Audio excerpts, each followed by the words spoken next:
Amados irmãos, vamos abrir lá no primeiro livro da Bíblia, no livro de Gênesis, no capítulo 37.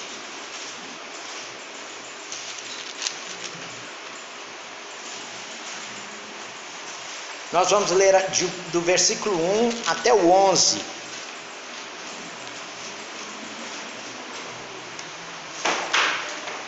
Ô, ventinho bom, fresquinho. Acharam? Isso, muito obrigado.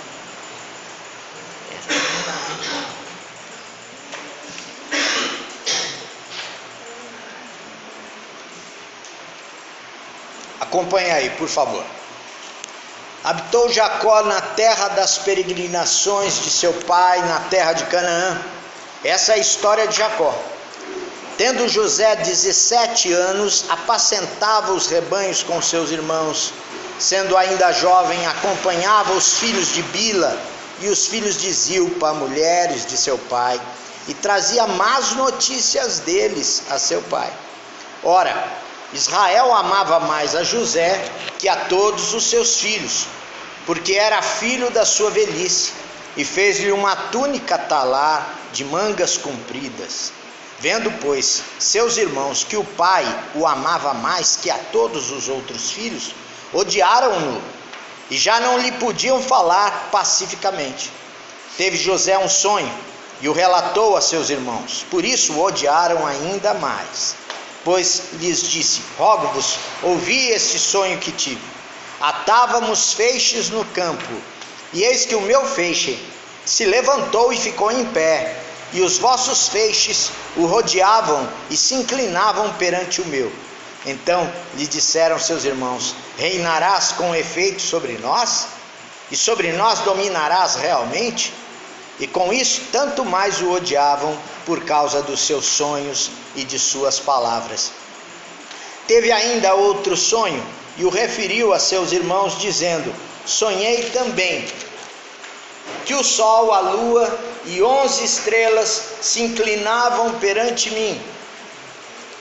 Contando a seu pai e a seus irmãos, repreendeu o pai e lhe disse: que sonho é esse que tiveste?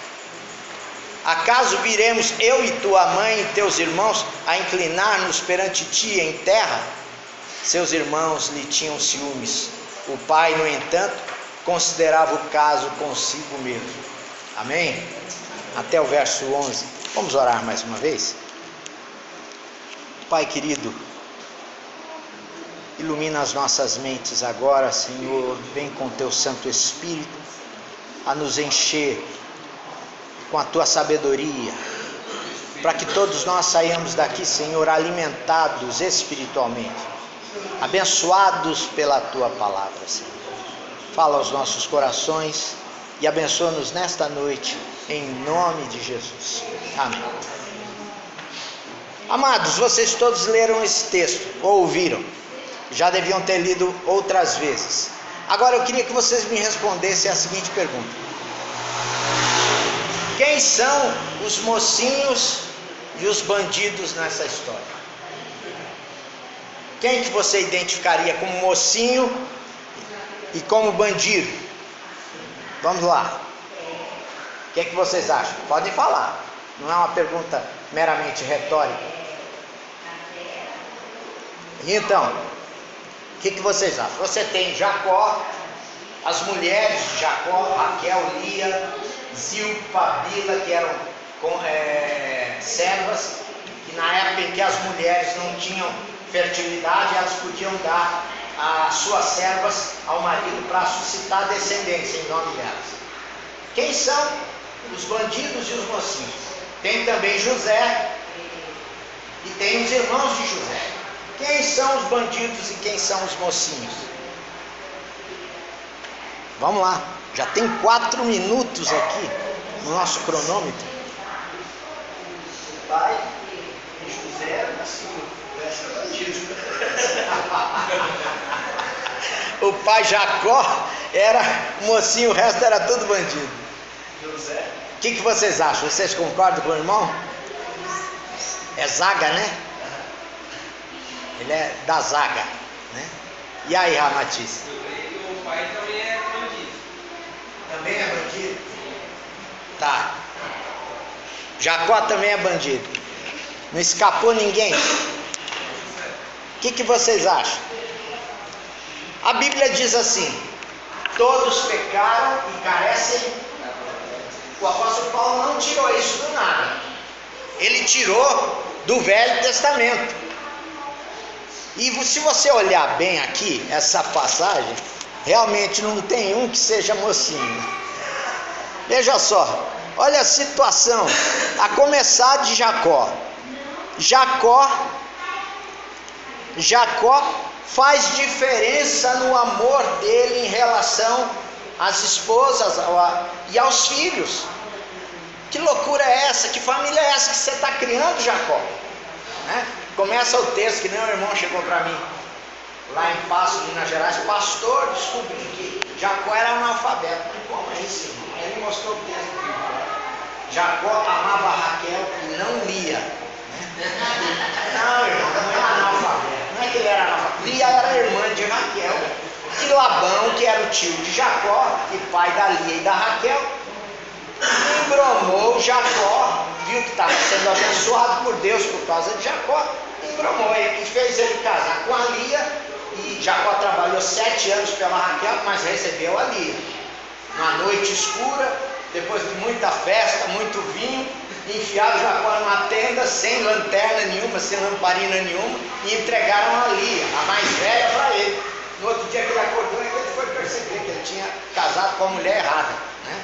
Aí ele foi reclamar com o tio dele: tio, não tem problema, rapaz, você pega a segunda também, trabalha mais 7 anos para mim, tá tudo certo. O tio dele era muito esperto, né?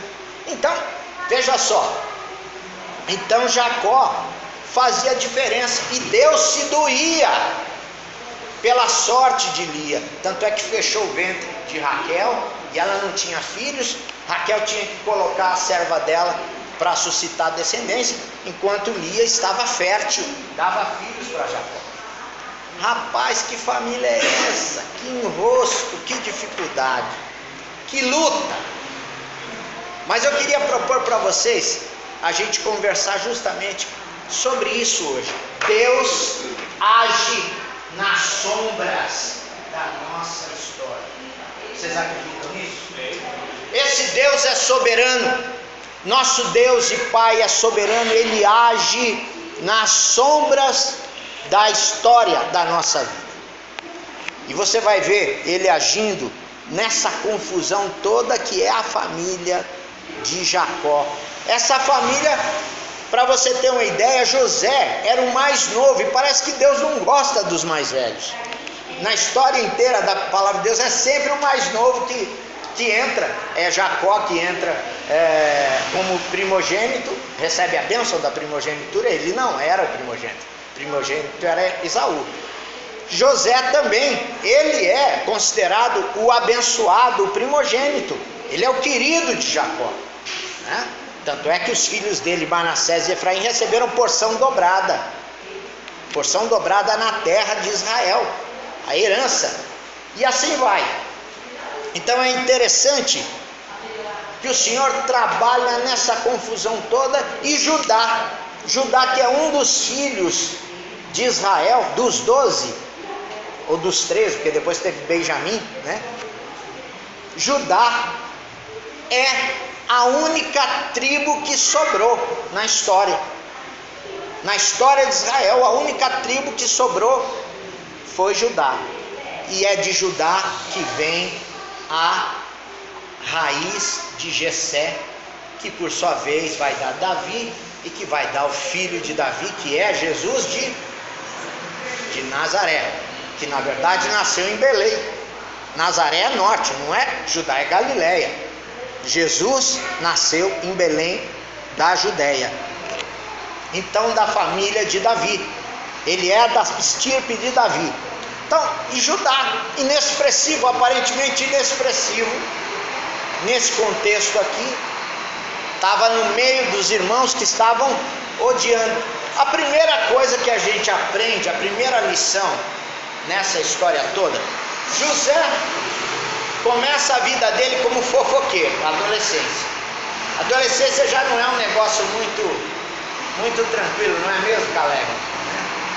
Você, na adolescência, você não sabe se é adulto, se é criança, se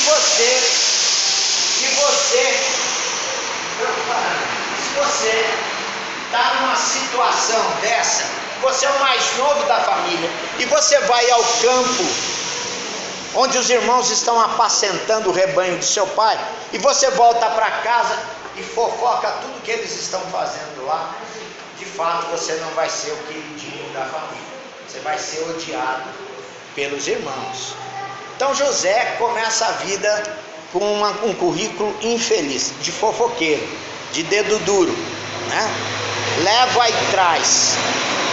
E ainda o que? Era um menino mimado, porque Jacó amava, Israel amava, mas a José não fazia questão nenhuma de esconder isso. Tanto é que mandou fazer uma túnica linda, colorida, maravilhosa, talar, e botou no menino.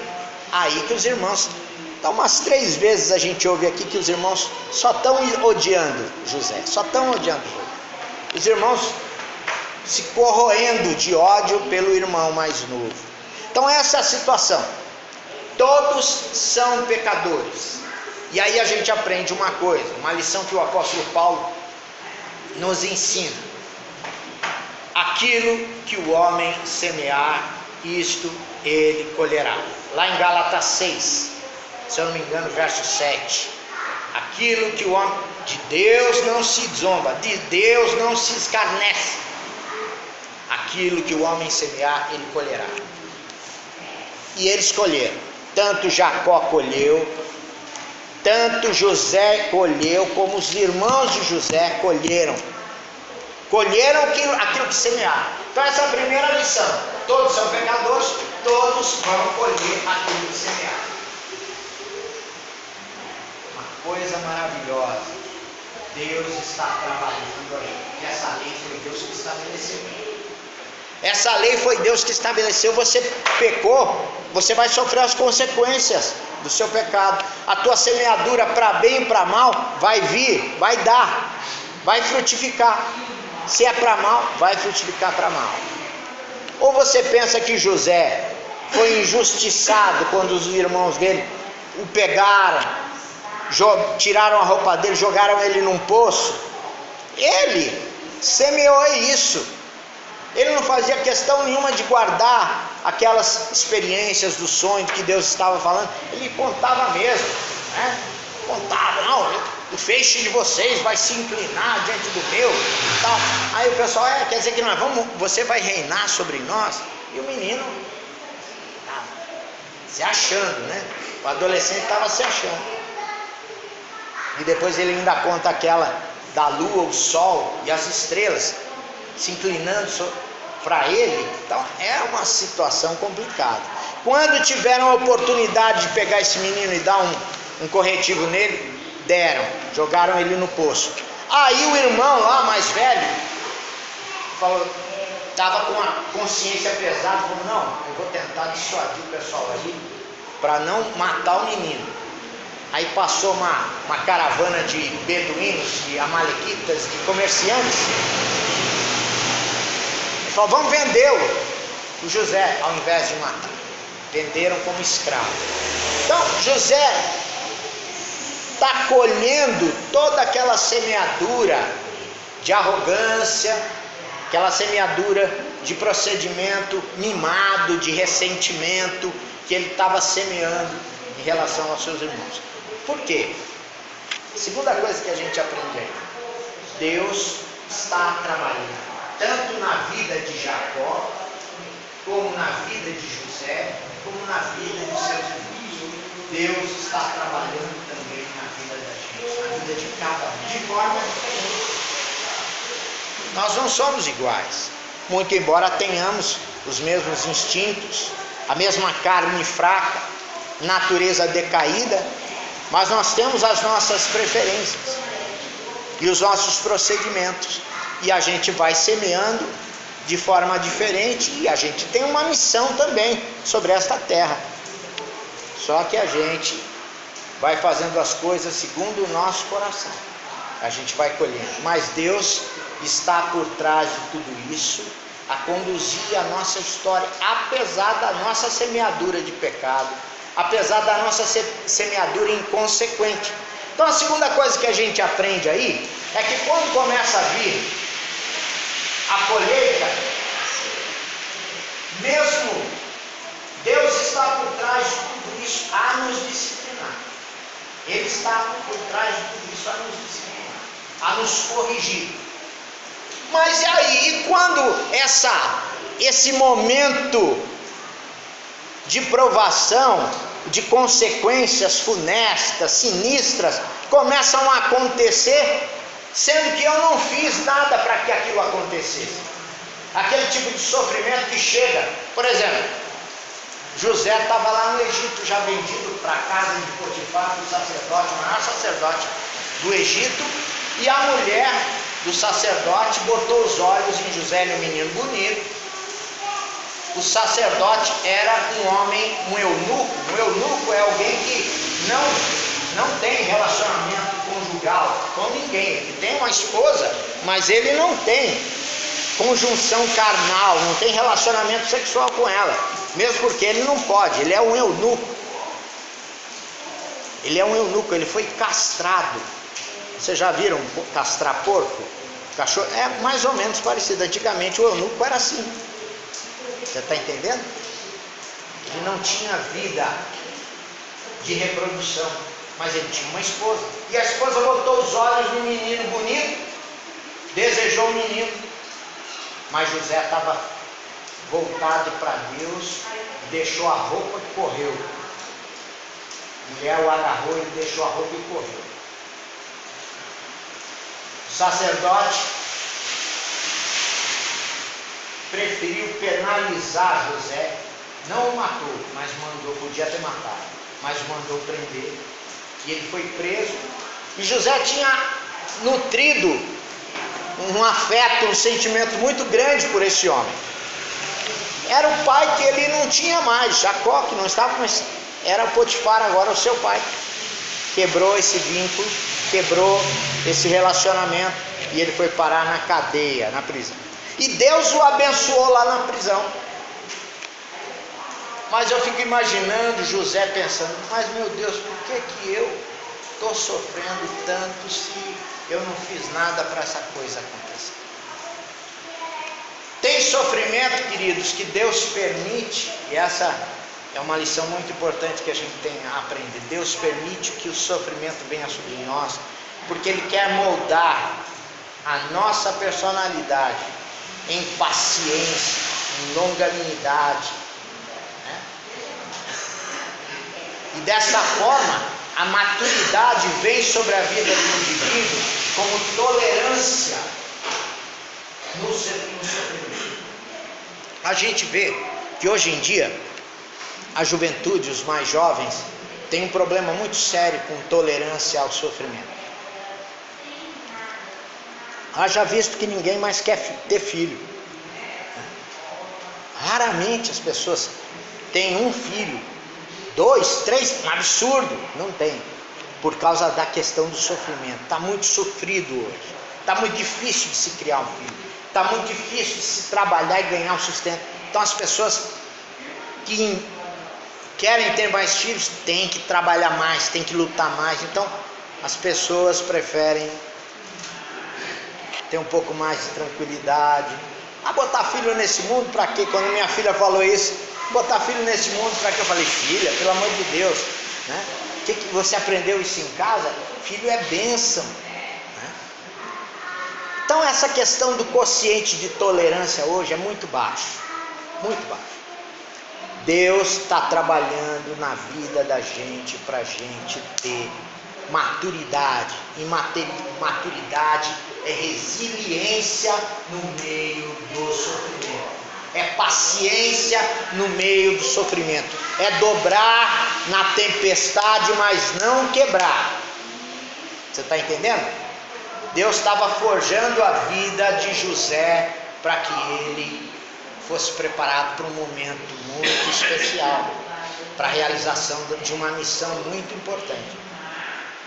Então a gente vê isso acontecendo, que é uma lição muito importante. Então quando vier o sofrimento sobre a sua vida, você fala, mas Senhor, eu estou fazendo tudo direitinho, está tudo certo.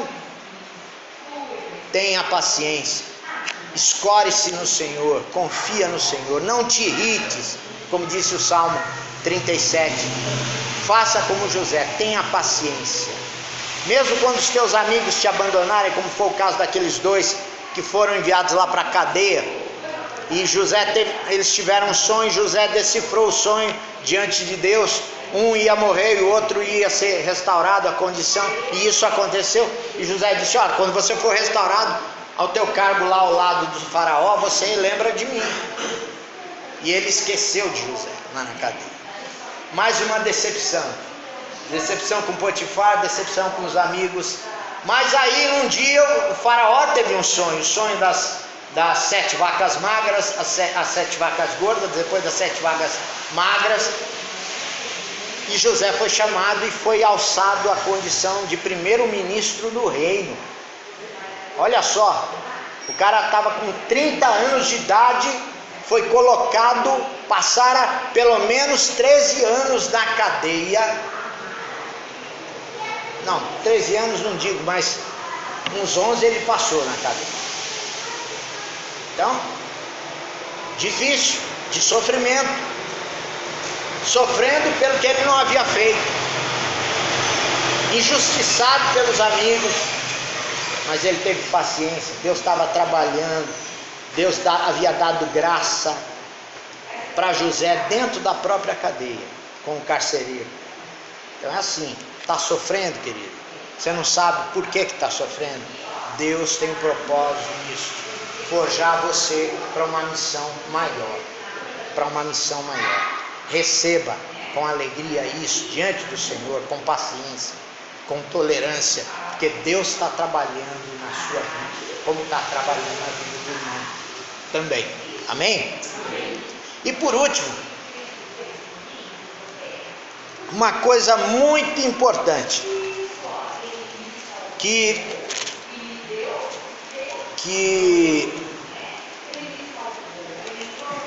José falou aos seus irmãos, depois que Jacó havia morrido,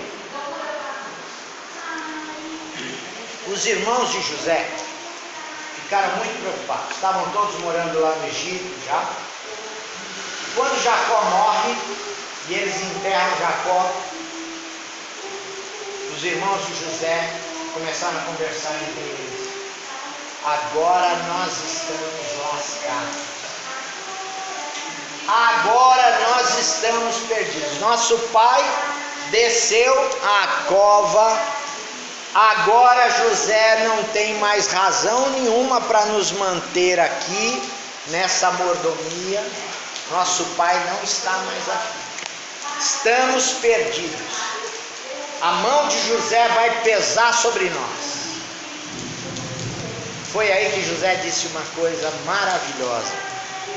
Ele disse assim, ele disse, amados, vocês intentaram o mal contra mim, mas Deus o intentou para bem. Ou seja, Deus é o único que pode transformar o mal que vem contra as nossas vidas, seja ele por consequências dos nossos pecados, seja ele por consequência de alguém infringindo este mal contra nós. Deus é o único capaz de transformar este mal em bênção para nós. Deus faz isso. Como fez na vida de José, Ele faz nas nossas vidas também. Mas precisa estar com o coração como José estava, descansando no Senhor, coração agradecido ao Senhor, um coração que se lembrava de perdoar. Você se lembra dos 2 filhos que ele teve, né? Os 2 filhos, Efraim e Manassés. Vocês sabem o significado dos nomes? Efraim, Deus me fez prosperar na terra do meu sofrimento. Olha só, o nome do rapaz, do menino, era um nome de louvor. Deus me fez prosperar na terra do meu sofrimento. E de Manassés? De Manassés eu acho maravilhoso. Deus me fez esquecer de todos os trabalhos na casa de meu pai. Quando ele chamava o menino, Manassés, vem cá. O nome de Manassés estava dizendo para ele, esquece de tudo que os seus irmãos te fizeram de mal. Esquece. Lembra de esquecer, José. Toda vez que ele chamava o Manassés, ele lembrava de esquecer. Olha que coisa interessante. Ele lembrava de esquecer aquela amargura toda, aquele ranço, aquela coisa ruim, aquela mágoa. Quem já viveu esse tipo de situação sabe do que eu estou falando. A gente passa uma luta homérica com gigantes dentro da gente que tentam se levantar e acordar e nos fazer pegar em armas, embarcar na violência, o coração da gente, a mente da gente maquinando o mal, o sentimento do ódio no coração, da mágoa, do rancor, leva a isso. Leva pessoas até a fazerem impacto com o próprio demônio. Vocês já viram isso? Eu já vi isso acontecer. A pessoa, depois de ter resolvido toda a questão da convulsão demoníaca que a menina teve, o povo todo de Deus lá em cima orando, e o demônio saiu, nós fomos conversar com a menina. O que foi isso, garota? Aí ela chorando, se arrependeu. Eu estava odiando o meu noivo, porque ele me abandonou grávida, e eu fiz a loucura de procurar uma tenda de macumba, eu fiz um pacto com um tal de transa-rua. Eu não conheço essas coisas, não sei se vocês conhecem. E essa menina deu um trabalho para aqueles presbiterianos lá de Foz do Iguaçu. No dia que o demônio manifestou nela, foi num culto à noite, eu fui orar por ela, que ela estava aceitando a Jesus. Eu fui orar, Espírito Santo, vem sobre essa vida. Na hora que eu falei, Espírito Santo, vem sobre essa vida, essa menina caiu para trás num berro daqueles filmes de terror, né? Horrível. Caiu, bateu com a cabeça no sopé do culto, assim, que era de madeira, aquela madeira de assoalho, maciazinha, porque senão tinha rachado a cabeça dela. Caiu para lá gritando, estribuchando, e todo o povo de Deus. Os 4 bancos últimos da igreja sumiram, o povo foi arrebatado, a igreja estava lotada. A igreja estava lotada, meus irmãos. Não é mais engraçado porque foi trágico. O povo correu, literalmente. E aí eu orei e pedi a Deus acalmar o povo, e terminamos o culto e fomos tratar da moça. Depois que ela foi, o demônio saiu, e essa menina contou toda essa história de ódio, de rancor. Então é uma coisa muito séria. A gente tem que ser engravidado por essa ideia abençoadora do Evangelho do nosso Senhor Jesus Cristo, que é perdão. E José foi engravidado disso, e teve Manassés para lembrar ele todo dia de esquecer, de perdoar, de se escorar em Deus, de confiar no Senhor para se abençoar. Porque Deus é o único que é capaz de transformar o mal em bênçãos para a nossa vida. E foi isso que aconteceu com José. Então, amados, lembre-se, Deus está nas sombras da nossa história. Não despreze o sofrimento que você está passando, nenhum. Deus estava nas sombras da sua história no passado. Deus continua, Ele está te forjando em capacidade, em capacitação, em dons, em frutos do Espírito Santo, para que você cumpra a missão. Propósito, por isso que o apóstolo Paulo fala, tudo coopera para o bem daqueles que amam a Deus. E diz, daqueles que foram predestinados para serem a imagem e semelhança do seu Filho Jesus. Então, este é o propósito de Deus, sermos transformados à imagem e semelhança de Jesus. Então a gente tem que tomar nossa cruz com alegria, com orgulho, orgulho santo, né? E seguir após Jesus, aceitar esse sofrimento, essa luta, porque nessa vida é assim. Aqueles que seguem a Jesus seguem o caminho estreito, caminho da cruz. Então não despreze o sofrimento, viva-o pelo poder, na alegria do Espírito Santo de Deus, na alegria que Deus dá para você. Como o apóstolo Pedro sofreu, ele ficou sabendo que ia morrer de cruz. Ele ficou muito feliz. Aí ele ficou tão feliz, começou a cantar uns corinhos lá, louvando a Deus e tal. Aí ele falou: mas por que você está alegre? Você vai morrer? Soldado romano, centurião: mas eu estou muito feliz porque eu vou morrer como o meu Senhor morreu, numa cruz, crucificado numa cruz.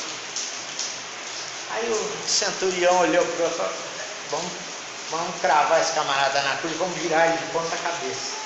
Foi assim que Pedro morreu de ponta cabeça, porque ele estava feliz, louvando a Deus, porque ia morrer crucificado como Jesus. Entende uma coisa dessa? Muita gente naquela época que morreu por causa de Jesus naquele Coliseu, os seus algozes, os seus carrascos não entendiam o porquê do semblante de alegria. O Espírito Santo que faz essas coisas, não tem como explicar. É o Espírito Santo que faz essa coisa. A pessoa passa pelo sofrimento, derrama o seu sangue, faz semear, faz regar a semente do Evangelho com o seu próprio sangue. E foi assim. Os mártires do primeiro século que morreram ali em Roma foram muita gente. E quando se pensava que o Evangelho ia morrer, que a seita do caminho iria se acabar, ela tomou conta de todo o Império Romano, dos exércitos, das fileiras dos exércitos. Vocês se lembram que o apóstolo Paulo estava preso, algemado diariamente, noite e dia, a um soldado romano que fazia turno. E o apóstolo Paulo estava ali escrevendo cartas, ditando cartas, falando para tanta gente do Evangelho. Nosso soldado aceitava Jesus Cristo, não tinha como ouvir o Evangelho. Foi assim que o apóstolo Paulo evangelizou boa parte da corte, dos soldados, dos centuriões, muita gente. Ele ficou vários anos preso, morando numa casa, prisão domiciliar, atado, algemado a um soldado que se alternava com ele dia e noite. É uma coisa gloriosa, como é que Deus faz as coisas, né? A gente traça um perfil, um planejamento estratégico que seria ideal, e Deus faz tudo ao contrário e alcança os efeitos que Ele quer, que é o propósito dele. Foi assim com José, foi assim com o apóstolo Paulo, com Pedro, é assim com a gente também, amados. Por isso não despreze o sofrimento. Deus está agindo no meio das sombras da nossa história, por trás das sombras das nossas histórias, para nos levar a este propósito, nos fazer a imagem e semelhança de nosso Senhor Jesus Cristo. Amém? Que Deus nos dê força, tenha misericórdia de nós. Amém? Para sermos encontrados aprovados para a glória do Senhor Jesus.